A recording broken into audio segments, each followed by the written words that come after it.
All right. Are you able to see my screen? Mhm. Okay, sounds great. All right, so hello everyone. My name is Darren Plork. I'm a HeForSWE Committee Director along with Jacob Weber and Maya Olson.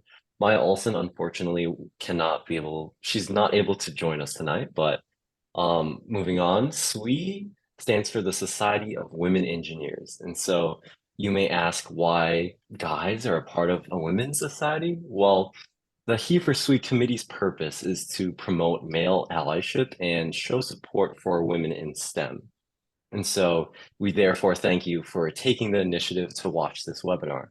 We're honored to be joined today by Jason Goodpaster and Tom James, and our sign-in will be available at the end of the webinar. So on today's agenda, Professor Tom will be presenting first, followed by Professor Jason.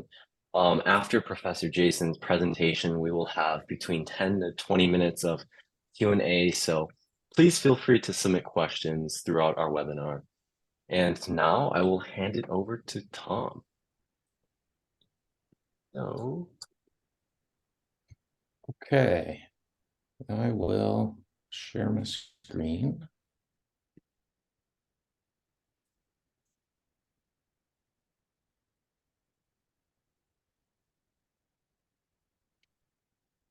Okay, and you're seeing this view and not the presenter's view, hopefully. yep. Oh, perfect. Okay, great. Um, so I wanted to kind of introduce myself first because often in academia, we're kind of introduced based on our research, but in this case, this is something that I do as a service role. And so I just wanted to make sure that it was clear that this is a lot of work that I do through our group, which is called the Advocate and Allies for Equity, which is an auxiliary of the Center of Excellence for Women in Technology, which is kind of a campus-wide organization at Indiana University, Bloomington. And that group is the leadership team of that group is a group of men who are particularly interested in allyship with respect to gender, specifically with respect to women on campus. So that's kind of the background here. And so I think this roadmap is a little bit ambitious, so I might not get through all of it.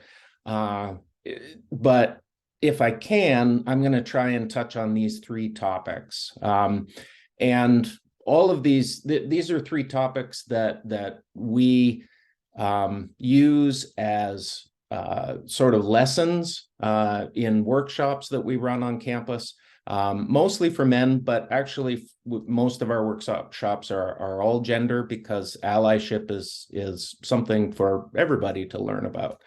And so we do one on implicit bias, we do one on bystander intervention, we do one on common traps, we do several others too, but these are kind of some highlights that I thought I would hit on today. And so I'll start with implicit bias, and I thought what I would do is just kind of all of these topics, bias, bystander intervention, those things are complicated, and you could talk about them for hours and hours. So I just wanted to kind of give a little flavor of maybe what we're doing at IU for each of these.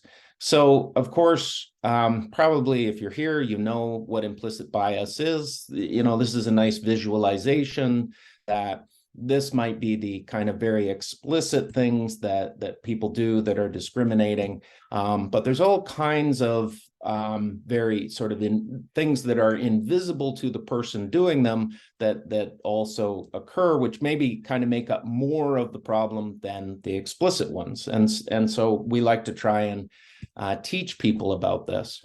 One of the important concepts that we want to get across is that motivations aren't enough. So to be an ally, you can't just want to be, you can't just know that it's the right thing to do. You have to combine that sort of motivation to want to do the right thing with awareness of what those right things are. And then also, if it's implicit, it takes, vigilance and different abilities like that to be able to actually act in an unbiased way.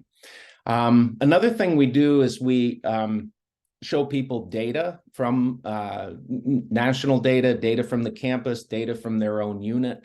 This is an example of something we might do. So here is a survey that HeForSWE did in 2016. We asked a lot of different questions, but one of them is, do people pay as much attention to women as men when speaking in groups? And so you see that men say, sure, yep, but women are like, no. Especially down here, well, up here, so the men are agreeing that they do, the women are disagreeing, right? So and in a survey like this, these numbers are kind of off the charts. Like this is a very strong effect. Data helps people be convinced that there actually is a problem, right? Sometimes just saying it's a problem is not enough for people to necessarily take the lesson to heart. So then what we like to do in our workshops is then have discussions or role play or things like that to really get people to drill a little deeper. And so this is an example of one that we use in one of our workshops, where we like to give, not too difficult a scenario, but, throw a few kind of complications in there and then give people prompts to get them to discuss.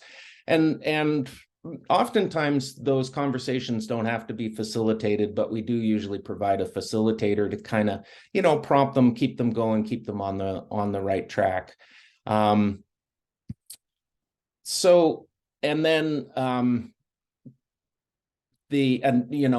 way of doing that is with the think, pair, share. Most of the reason I put this slide up is that even though we're kind of focused on gender, we do like to get into most of our workshops something about intersectionality, that privilege and power exist on all these different dimensions, and it's often the intersection of those dimensions, or kind of like the number of dimensions on which you're marginalized, that has a lot to do with your overall experience. Okay, so then bystander intervention. This is kind of like a step beyond just understanding something like implicit bias. This is, can I do something about implicit bias when I see it manifest in my environment? And so again, here we like to show people some data. So this is an example. If you poll men about the again, this gets back to motivation. If you poll men about their commitment to being an upstander, to interrupting sexism, to interrupting discrimination, then of course most men say that they will do it. But if you poll men about how confident they feel about their ability to actually do that, then you get a very different number. And so we then go on to say that confidence is one of many factors that contribute to the potential of men to be an upstander versus a bystander. So we then go through this kind of like decision tree, right? So it's kind of like a cognitive theory of bystanderism. So you need to notice the incident. If you do notice it, then you have two choices. You can interpret the need for intervention, or you can downplay the need for intervention, and on, right? It's not just, oh, I did something or I didn't, or oh, I should do this one thing, or I should. It's like a cascading process that can get derailed at multiple points along the way, and kind of understanding those different processes is an important part of trying to change your behavior. So yeah, and then what we do at the end of this is then we try to give them kind of like a toolbox. So there's a fairly well-known toolbox for dealing with kind of more explicit discrimination, like harassment and things like that, which is this 5Ds, sometimes called the 4Ds, direct, distract, delegate, delay, and document. Yeah, as I said, these tend to be kind of developed for more explicit cases. And so what we did was went in and kind of redeveloped them for cases of implicit bias. And again, it's like giving people a toolbox to be able to deal with situations that occur in their environment. So, and what we do then is we give them a series of scenarios, and we ask them to now apply the toolbox, kind of practice with the toolbox. Here's an example of one that we might use, which is your classic kind of stealing of an idea kind of thing that women report happens over and over and over again to them in science and academia in general. So then I think I am going to be able to get through these. So this is good. So this is a relatively new one that we've done, is the idea that you want to be an ally for the right reasons. You have the right reasons for doing it. But can you kind of overdo it, or can you sort of misinterpret some things? What are like the common things that people do wrong when they're trying to be an ally? And are there ways to kind of avoid those? And I think, we kind of tried to come up with some generalizations, and then we came up with some much more detailed kind of suggestions.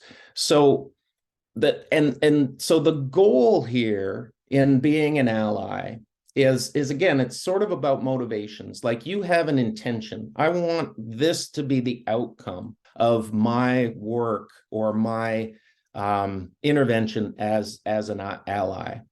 But the impact of your behaviors doesn't always match what you intended, right? And the first thing is just understanding that, right? That just because you intended for something to come out in a certain way doesn't mean that it actually did. So the first thing is just understanding it.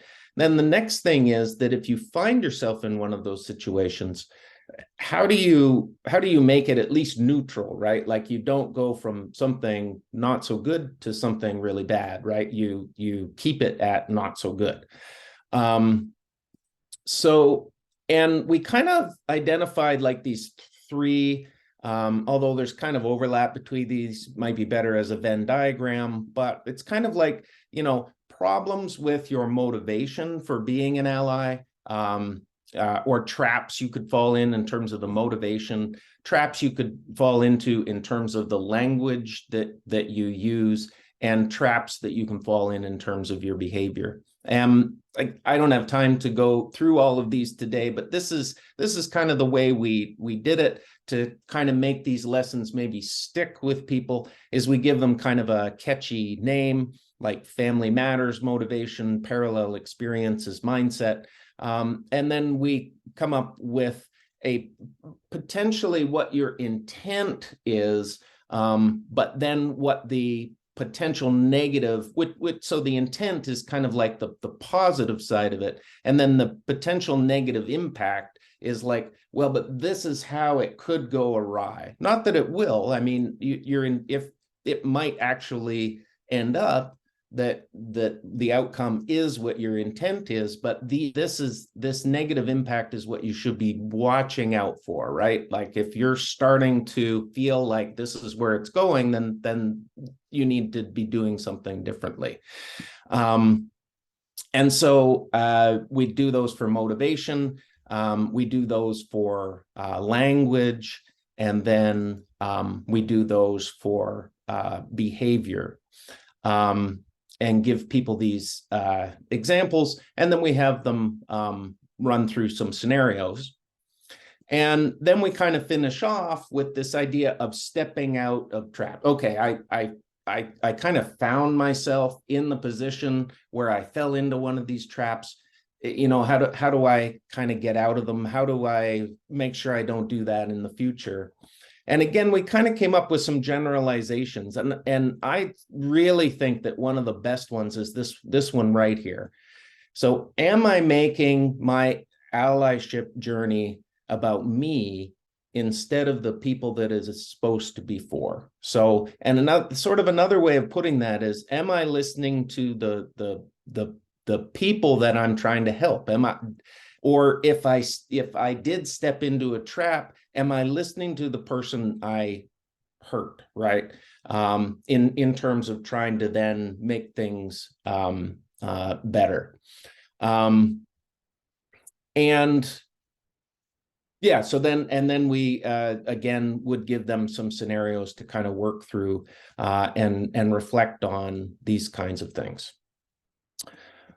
And yeah, that's all I wanted to say. So yeah. And let's see. I will stop sharing in a minute. I'll give you the audible applause since. Okay, yeah. There. Did that work? Did I? No, wait, what happened? There it goes. Okay. There it goes. Good. Sorry about that.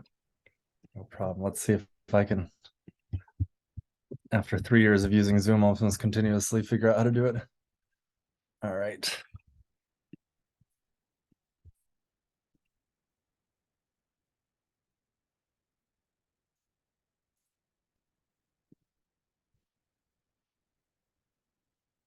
And so now I get to ask the question. So are these, am I in presenter mode, or are the slides looking correct? Looks good. All right. Well, thank you for the invitation to talk here. And yeah, I thought that was a great introduction, hitting a lot of the key points with allyship and sort of building upon that. You know, when coming to motivation, I always think it's important to outline, right? The motivation for being an ally is really a belief in equity, and that it needs to come from that perspective, that we all deserve to be here, we all deserve to be equal, and that I think that sort of makes the strongest allies, because we're doing it for the right reasons, as opposed to some personal reasons that one might have for acting as an ally. So anyways, I wanted to talk then today a little bit about sort of you know, some lessons and some strategies that I've learned over the years, and then some examples of some biases that I've seen personally, and you know, with a lot of talks like this, from my experience with the training, that you tend to get a lot of you know, people talking about the data, that there is a problem, because there are people out there who do not believe that this is a problem. So most people usually start with data showing that indeed it is a problem, and then talk about why the problem exists, but then tend to spend a little less time on strategies and how to put them in practice. Sounds like the previous speaker, because they work through scenarios, they're getting that, you know, how do I put this in practice? But I find that to be sort of the hard part of this, that I think most of us would agree that we believe in equity, but then actually putting that into action is the hard part. And so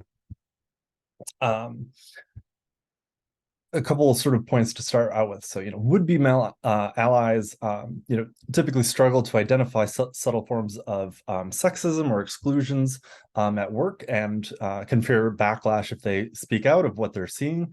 And the point that I was just making, that, you know, we need to have this commitment to equity, as well as support from other men, can help motivate other men to act as allies. So it's sort of just a way of saying that the better ally that you can be, the more likelihood that you're going to have other people be allies around you and realize that this is something that they should be an ally for.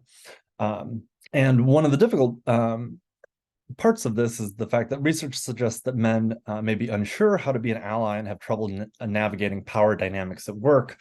And I find this to be a big problem as well, with sort of how to navigate this. So some really broad personal experiences. So I won't show any specific data. I'm just going to say from my personal experience, I've seen gender biases at all levels of academia, at the student level, the professor level, at the administration level. And things that have really helped me in the past is that identification of some of these gender biases have become significantly easier the more that I talk to my female colleagues about what sort of biases they experience on a day-to-day basis. But power dynamics can be extremely hard to navigate. There are people who might retaliate to you if you speak out about something you perceive them doing as sexist, and how to navigate that in a way that you feel comfortable speaking out and not fearing that retaliation can be hard to navigate. And so I'll talk a little bit about that as well. And in my experience, if you notice somebody doing something that is sexist, there might be a instant gratification about calling them out, what I'm sort of referring to as a strong approach, but that often gentle approaches where you reason with them about why what they're doing is sexist is the best way to see them change their behavior in a quick fashion. And so, in general, when men speak up on behalf of women, they're more likely to be taken seriously by other men. And as a result, women who have experienced sexism or oppression feel more confident and empowered. And so the first strategy I wanted to talk about was just about understanding implicit bias. And so our last speaker just talked a bit about that. And so that's really understanding about sort of how, when you think about a problem, how your implicit biases are affecting your decision. We all have implicit biases. We all have to acknowledge that we have implicit biases, and that's step one. And then step two is learning how to act upon that. So I won't spend any more time on that strategy.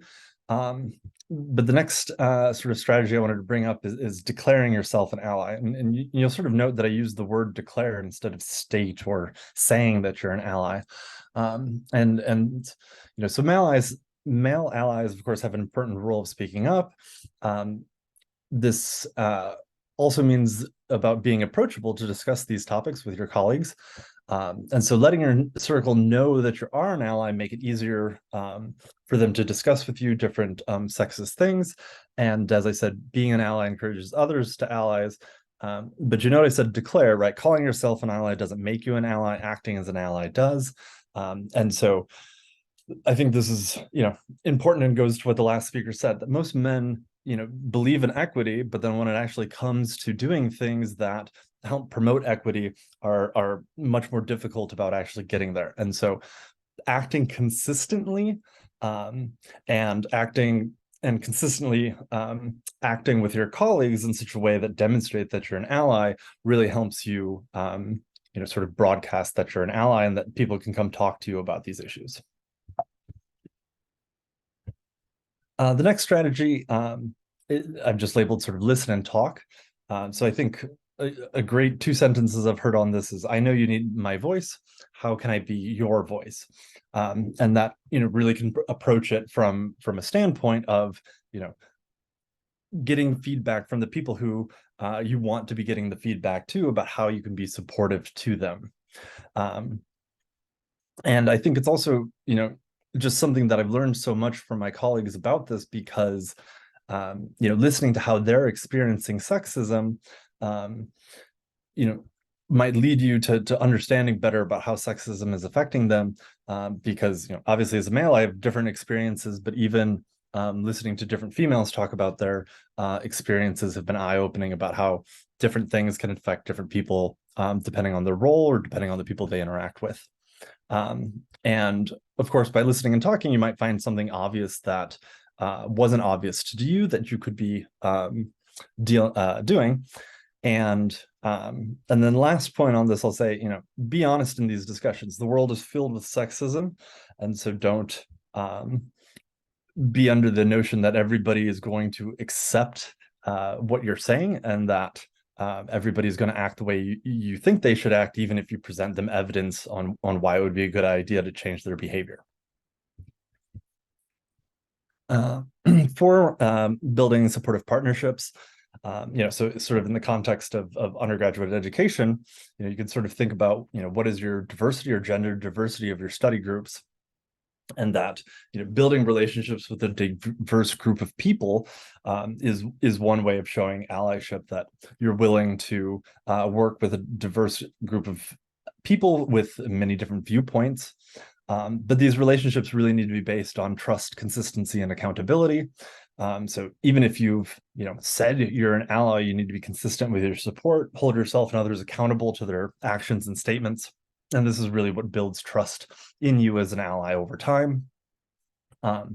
Additionally, there's an added benefit to this, which is there's been numerous studies that show that having a diverse group of people working on a project leads to higher quality of work. And so it's not just that we should be doing this because we should be equitable to each other. There's actually real reasons to want to do this from a productivity standpoint. 5, take feedback. So in these discussions with your colleagues, ask what you're doing that can be acting harmful, and take that those comments and actually make a plan to do something different. You don't need to get defensive, and that's why the more you have these conversations, the more you can talk about this and not get sort of defendant, overly let your emotions take control of the conversation. You get to think about them logically about, okay, I didn't realize that when I say this is how people are reacting, and then change your actions accordingly.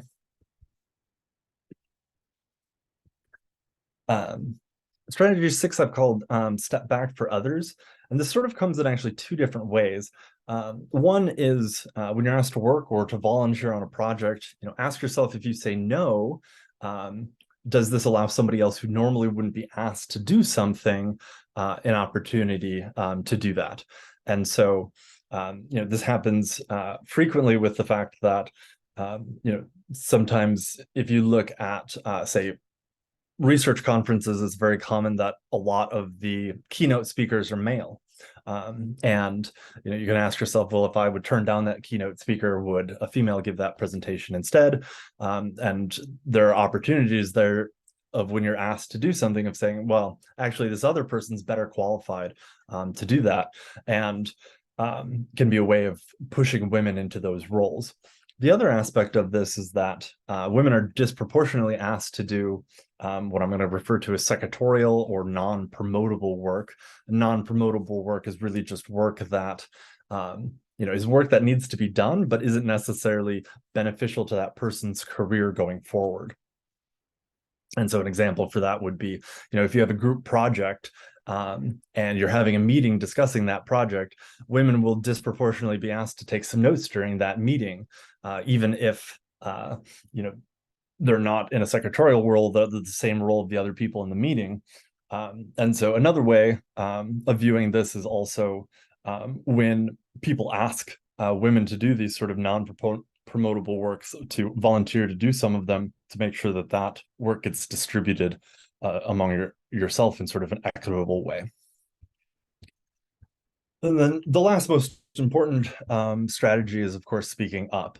And this is pretty self-evident, but right, stating what you see happening and talking and taking action are key to the change. And so silence is complicity and only perpetuates the silence. So you need to speak up. But the fact is that this is quite difficult due to power dynamics. So, what's the correct way, or how should you think about speaking up when you're the person who has power over the other person, when you're sort of at the same level of power, or when the person's in the position of power over you? And so, sort of in my opinion, I've broken it up into these 3 ways because I approach them quite differently. So, when you're the person in power, so for example, if you're managing a group of people and you see someone that you manage make a sexist comment, or they allow their implicit bias to influence a decision, then, you in that position of power then have a duty to speak up to that person. And in this power dynamic, it's relatively easy because you hold the power and they're your employee or your mentee, or you have the power in this relationship. So you still want to be respectful, but discuss with them what they said, how that affects others, and come up with sort of a plan on how they might be able to address these problems. Sometimes that's biasy training, other workplace training that can be done if they're sort of less implicit bias and more explicit bias. And keep in mind, because of implicit bias, many times the person might not even realize that they're doing it. And so, approaching them quietly can sometimes be more successful because you can say, hey, you might not even realize you were doing this, but this is, an example of bias against your female colleagues. And so this is what you should do about it. So then if you're in a different scenario where you sort of have more equal power, so this might be, you're in a student group that isn't necessarily managed by anybody, but you are sort of a committee. And so you all sort of have equal power in that committee. Then when somebody is sexist in that committee, no one has direct managerial power over somebody, but you are going to have to continue to work with that person, and so you might not want to offend that person, or you might be worried about making it difficult to work with that person in the future. And so if they are a declared ally, or if you've seen them do things that are empowering women, then they likely will welcome a feedback. And you can talk to them, again, perhaps privately, about what they're doing and being perceived as sexist. Alternatively, if it's not clear if they're an ally, or they're not clear how a one-on-one conversation with them is going to be, you also have the option of, if there exists sort of a manager or someone in a position of power above them, to talk to them, and then get the person above them to actually have this conversation with them, because maybe coming from a position of power allows them to get through to that person easier. But in many scenarios in this sort of equal power regime, I find that you can actually do a lot of things in mal-allyship to support people, which doesn't necessarily have to come from calling somebody out for making a sexist comment, or doing something that is sexist. So for instance, if you're discussing among coworkers, you might ask a female coworker her opinion if the leader of the discussion is dominating the discussion with a male-centered discussion. And so just by asking them their opinion can sort of lead to a more favorable outcome, as opposed to specifically being like, well, you're not including the females in this discussion. You can just be like, hey, what's your opinion on this, and bring them into the discussion. And then the last one is obviously the most difficult. So if it's someone who has power over you, so an example of this would be a professor who gets to decide your grade in a class, because there's an obvious power dynamic. If you complain about them being sexist, you don't know how that person's going to react. You might be concerned about retaliation. They might fail you in this class because you called them sexist.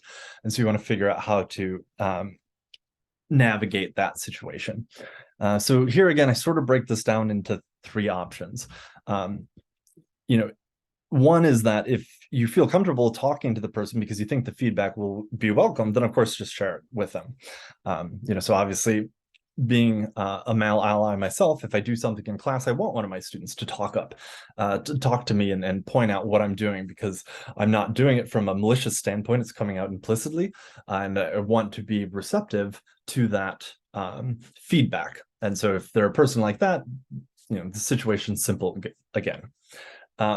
If that's not the option, then option two can be trying to go through this power dynamic by looking someone above that person. So in this example, you might be able to go to, say, the professor's department chair, department head, who's essentially their manager, and ask, explain the situation to them and get the person of power of them to make the discussion with them. While this is a great idea in theory, it can really be impossible in practice. If you are, say, in a class of 10 students and the professor only ever hears complaints from one student, and you go complain to the department head, if the department head says, well, an anonymous student said, they're going to put two to two together and figure out who it is. And so it then sort of leads to this problem of, okay, so if there's no one above the person, what should you do? And so there's no male ally above this. For instance, a CEO of a company, right, doesn't report to anybody, so there's no one above you can go to. Then I think you have to build, a real plan for that discussion and bring in sort of the data, bring in the points that you want to make, and even don't necessarily even call out the person as being sexist, although sometimes that's necessary and required. but also just point out how their biases are affecting the workplace environment and why they should care about that workplace environment, and essentially try to change their minds on the subject as opposed to forcing their change of mind. But obviously this is a very difficult subject because it's in these power dynamics, which are definitely the hardest to handle. Okay, so sort of with those strategies that I employ to be an ally, I just wanted to share some examples that I have experienced myself. And so there are many right and wrong approaches to each of the scenarios that I'm going to talk about. And I don't mean to say that the way I solved it was the only or even necessarily the best approach to each scenario, but I think it was a way to perhaps show allyship in each scenario. And unfortunately, I feel like I need to make one thing clear here, is that there's an unfortunate reality that sexism women experience in STEM fields, there's little an ally can do to change that.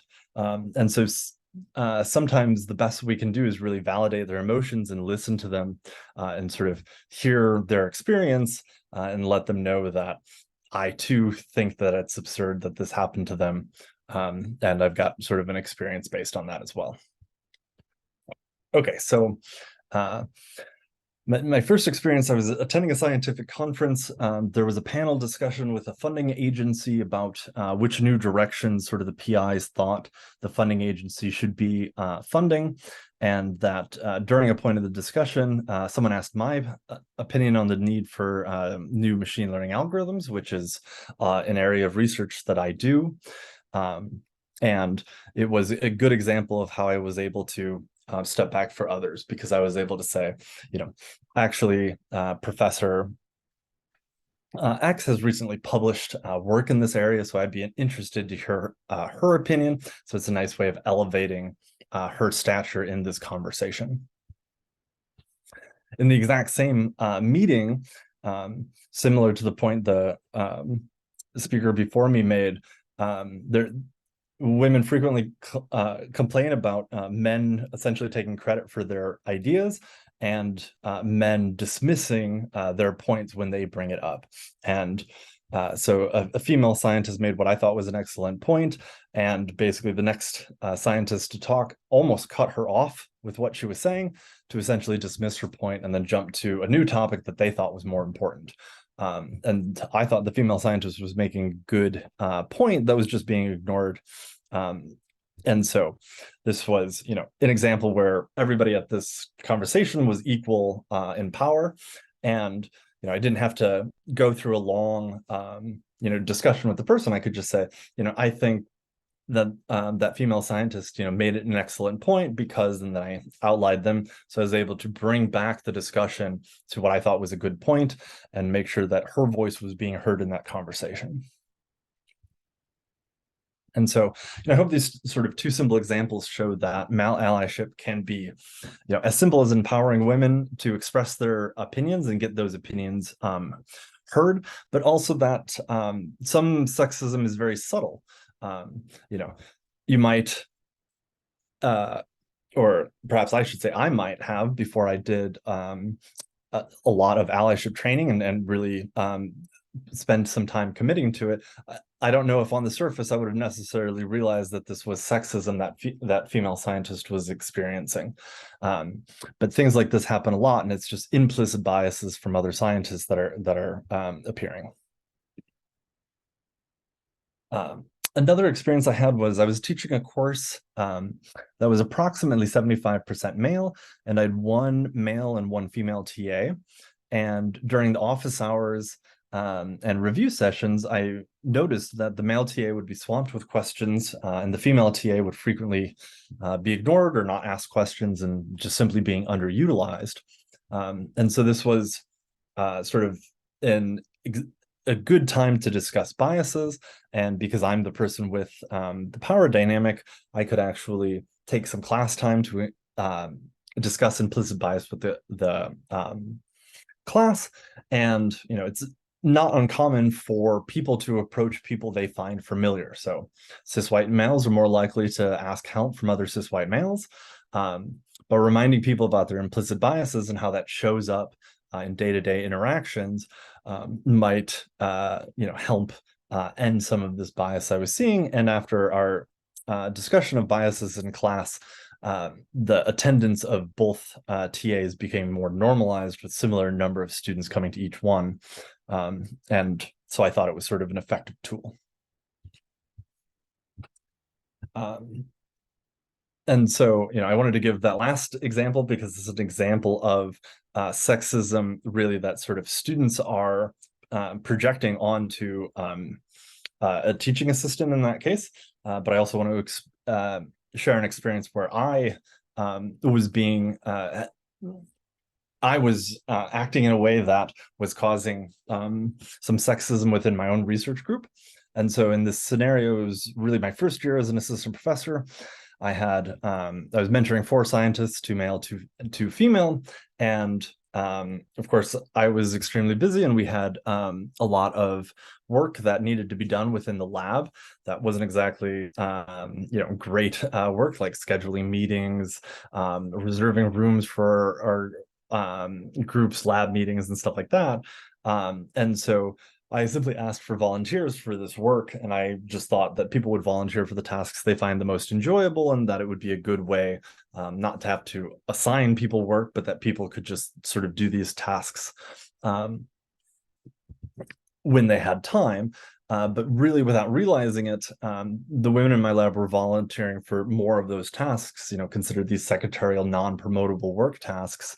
And they were spending a longer time on them to complete them than the male scientists. And I've even seen this go so far as male scientists being like, well, I'm really busy with research this week, can you do this task?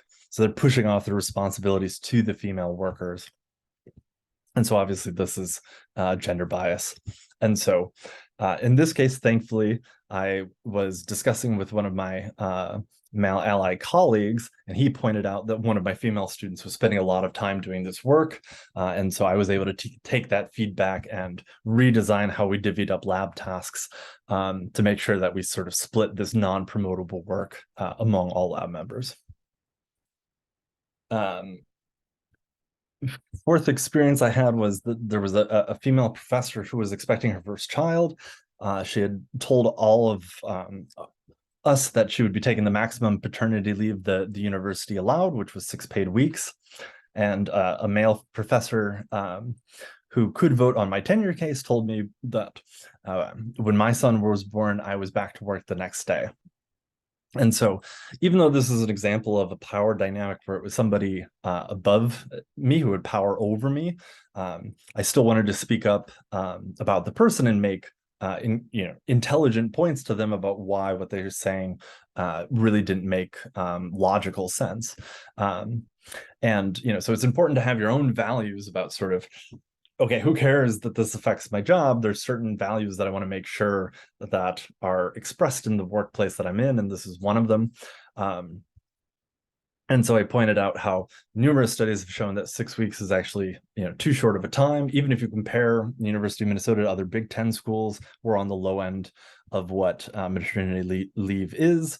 And then I discussed how him making these comments, even with the female professor not present, was sort of making an unsupportive environment for our female colleagues, and hopefully leading them to the realization that they were being gender biased in this situation. Then just 2 left. I was building a team to submit a research proposal, and the other people I had reached out to build this team were 3 other cis white males, and we sort of hashed out a rough outline of this idea, but the research proposal we were submitting to asked for the team to be between 5 and 8. And so this was a good opportunity for us to work on building supportive partnerships. There had been a recent seminar with a brilliant female scientist. And so my first instinct when we were talking about new people was to bring her in. And we suggested some other names. We brought them into the team, and we went from sort of a rough outline of an idea to a really solid research proposal. And so it's just an example of how we were able to support women. But in addition, we had a much better research proposal at the end of the day by including them in the team. And then the last is an experience I had. So there was a female postdoctoral scholar here at the U that was applying for assistant professors at other universities. And at one of her interviews, she was asked whether she was married, whether she had kids, or whether she was planning on having kids. And of course, these questions are illegal. You're not allowed to ask them in job interviews, but it puts you in an extremely hard position when you are the one doing that, being interviewed.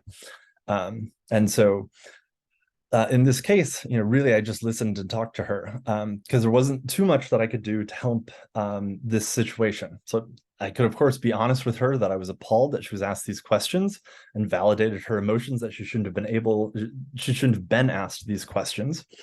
But research has shown that answering questions about marital status and kids are used against women more than men when hiring assistant professors. And so, should she have refused to answer the questions, to let someone who's known to let that person know that they were out of line? No, she was one of 4 candidates, with the other 3 being male. So even if she would have left anonymous feedback, they might have been able to figure out it was her if she was the only one really being asked this question. And if she didn't ask the question, they might have viewed her as difficult or poor fit to the department. And so it's a challenging situation to be in, of you're asked a question that we've decided is illegal, that shouldn't be used in making hiring, but then what do you do in that situation? There's so few candidates in this, it's not hard to figure out who it is. And it's not like you're actually working there. And so if you call the person out, maybe they just don't offer you the job because they don't want to deal with someone who wouldn't answer these questions. And so I think this sort of highlights one of the difficulties with actually doing this in practice, that sometimes there's really not much we can do. Okay, well, that was really sort of everything I wanted to discuss, and I realized it went a bit long, but I think we were told there'd be 10 to 20 minutes worth of questions, and there's 13 minutes left, so we can get to that. Yeah, for sure. I think totally okay to go long on a subject like this, because it's definitely, I'd rather know more than less, So and as Tom said, and I hope everybody takes this, that if this is your first sort of reading or listening about this topic, that we could go on for hours and hours. It's a very complex field, and I really think allyship includes sort of 2 prongs, which is education and action. So you're starting to get educated now, but don't let this be where you stop. For sure.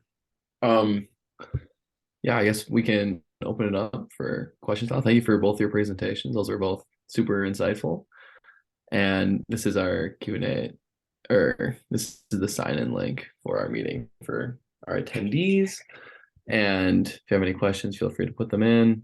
But for now, I can start us off. We have a couple questions prepared. So I know, Tom, you touched on the fact that the impact and intention of allyship don't always align. I thought that was very interesting. And I was wondering if you could add on to that about just more pitfalls to avoid, because Jason, I know you brought up a lot of good things to do, but I think also knowing what not to do can be helpful. Yeah. So first of all, I'm happy to share the slides. That's one of the reasons that I kind of put more material on them than I was gonna, say out loud. So we have all those traps listed there. So one of them that people might have even have heard of is kind of this like white knight syndrome, right? Like that you're going to come in and save the day, because these poor women, like they can't do it on their own, right? And that's just perpetuating more gender stereotypes. And so that would be kind of like a motivational one, right? Like, so what is your motivation for doing this? And again, as I said when I was kind of presenting that, one of the key facets for me that is just a good question to always ask yourself is, am I making this about me? If you are, then it's not the right way to do it. because it's not about you. It's being an ally is a very selfless kind of thing.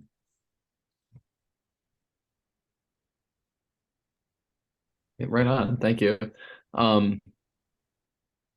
Yeah, good thing to reinforce there. Jason, did you have anything to add on to things to avoid? Well, I like that example a lot.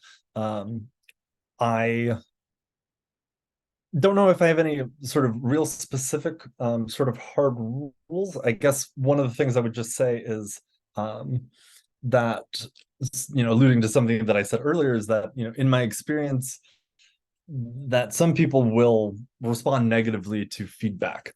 And so, you know, just because somebody has done something that's sexist or biased, that, they should be called out, don't act on your very first emotion about it. You might see it and be appalled by it, but, sometimes talking to the person that it happened against or talking to colleagues around can help mend that. Now, I really should put an asterisk to this, where I'm just trying to say it's when people sort of are overly emotional and heated.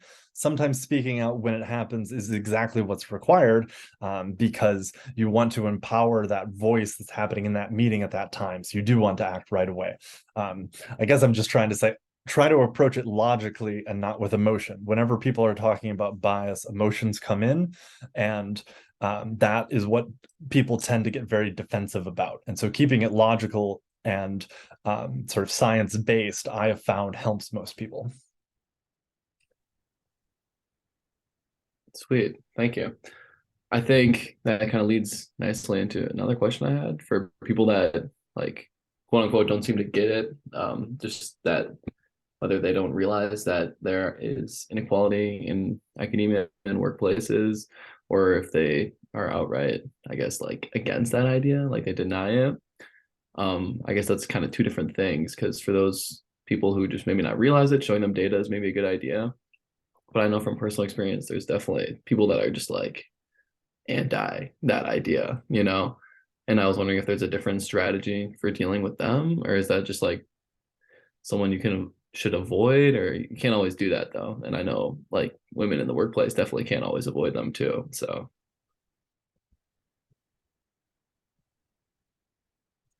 Yeah, so we kind of talk about like the 20-60-20 kind of rule. Like there's 20% of people that get really fired up by allyship.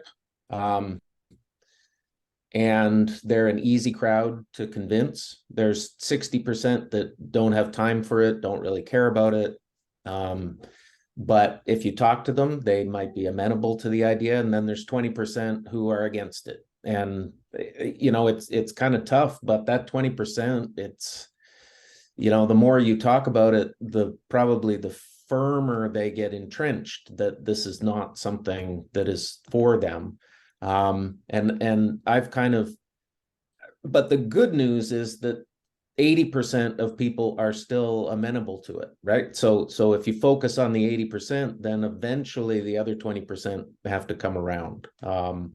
And so, in fact, it's almost like a waste of time trying to convince people that are just radically against it. Yeah, and there have been some studies that show actually the people who are sort of radically against it, the more you try to give them training to help, the worse they'll be, the worse they'll react to it. And so, yeah, I like that sort of statement of, if you can get everyone else on board, then they sort of have to get on board, because then they'll realize that that's sort of the way society works now. Mm-hmm. But it can be very difficult when you have people who will flat out say like statements of, women can't be scientists. It's almost a lost cause to try to get them on board. And so if that's, hopefully that's somebody that isn't in a position of power over you. Otherwise you should try to figure out who you can talk to who isn't that person, to make sort of your workplace environment safe for yourself. sweet. That's yeah, super interesting. Thank you. I think another question, Jason, you mentioned the gentle versus strong approach to calling people out over microaggressions. And I was wondering um, if you could, either of you could speak more to that about which is more effective in which scenarios. Yeah. So just sort of in my experience with this is a lot of times when it comes to sort of just statements and language. So, somebody is talking at a faculty meeting or something, and they say something essentially unwittingly, which is sexist. And I'm sure I have myself have done it at times. Part of the of this process is realizing that our implicit biases will show through at times, and we need to correct for it. Not that it's not going to happen. Nobody can be totally unbiased, and so it's recognizing your bias so that you change, you use different metrics to make your decisions so that you can make unbiased decisions.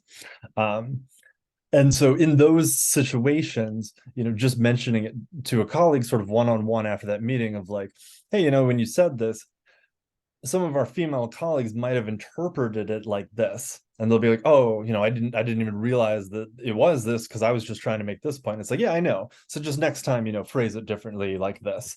And that, that I can see people immediately taking on. And the next time they talk about it, they talk on a different way.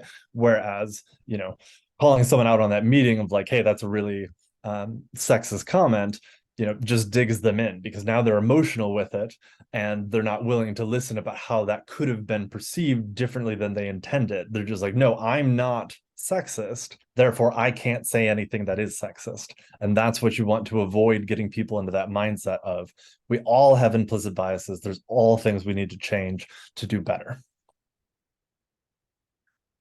Yeah, I would add that like I think Jason's right on, like going up to people after the fact is such a good strategy.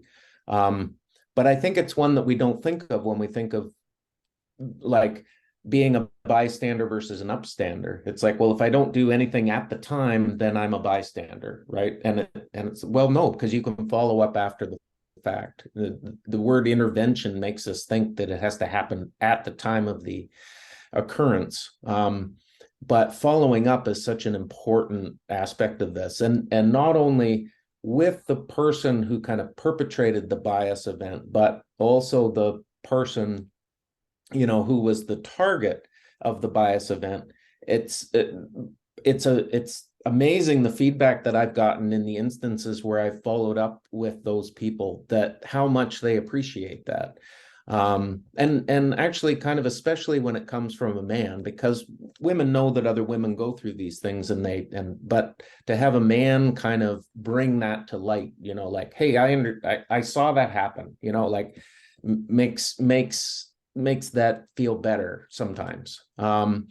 And so, yeah, in our bystander intervention, we really, push like the follow-up after the fact is such an important thing that people sometimes don't think of. And in fact, as Jason said, like another way of saying it is if you intervene in the moment, it can often escalate to like a really disagreeable kind of interaction, which isn't good for anybody. Yeah. So yeah, a lot of this, I guess, is about de-escalating in the moment so people don't become more entrenched, or I guess let their emotions dictate what they're okay. And there's an interesting aspect of that too, that I mean, I don't want to fall into stereotypes here, but that I think sometimes men maybe don't appreciate is that, yeah, in the moment and when you're trying to talk to your male colleagues, it's good to be factual and logical, and because if you bring emotions into it, they get defensive and right. But when dealing with somebody who has been the target of a bias incident, like you need to show empathy and emotion. And that's kind of part of it, right? And so we need to be both logical and emotional, but in the sort of right quantities at the right times, I think. Yeah. And I wanted to add two things that built upon it. One, which is, particularly in STEM fields, there tends in a lot of these fields to be more men than women. And so when you see bias against a woman, essentially there are more men to speak up than women. And so if only women speak up to them, then they do just feel like they're in this minority in it. And so yeah, I completely agree. It's really important to do that. And then I had a second point, but I've lost it, so I apologize. But yes, I agree with that point a lot. Awesome. And I think I know we're at time, but I want to ask one last question before we let y'all go, if that's okay. All right, sweet. So I know for a lot of people with the bystander effect, we're just like, it can be difficult for someone to speak up when nobody else is speaking up around them. And is there any strategies you have for kind of getting up and over this hurdle, or is this something you just kind of gotta go for it, and that's all there is to it?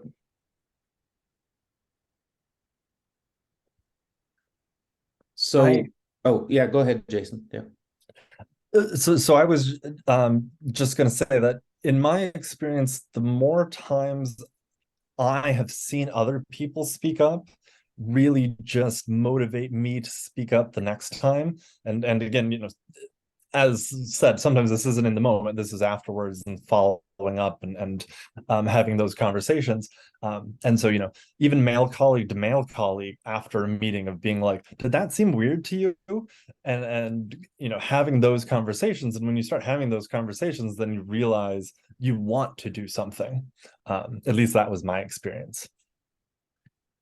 Yeah. So I was going to say something very similar, that our group of advocates and allies, I think at IU, one of the